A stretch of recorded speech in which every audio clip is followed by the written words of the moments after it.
Traoré, c'est d'abord l'histoire d'une accession au pouvoir incongrue.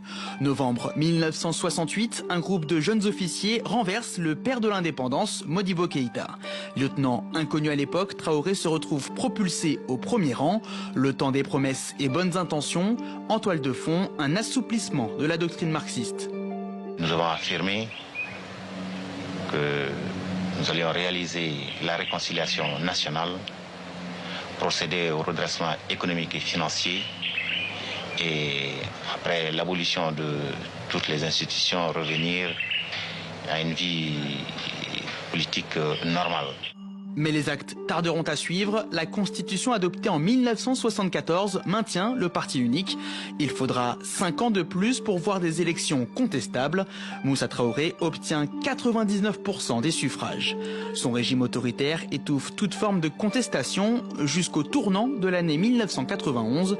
Unis pour réclamer le multipartisme, les forces d'opposition créent le mouvement démocratique. Un climat révolutionnaire gagne Bamako. Femmes, travailleurs, étudiants, tous descendent dans les rues de la capitale malienne.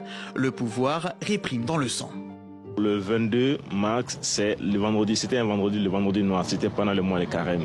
Et on a commencé à mettre les barricades. Et le matin, quand les forces de l'ordre sont sorties pour essayer de calmer la situation, il y a eu des provocations.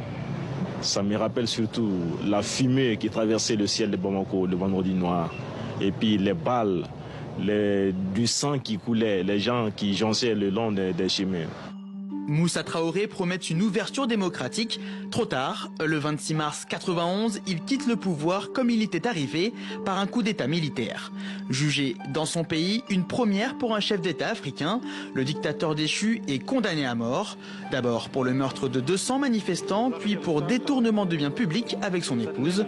Mais le général revient en grâce. Moussa Traoré est libéré en 2002 par Alpha Omar Konaré, président élu après la révolution. Décision prise au nom de la réconciliation nationale.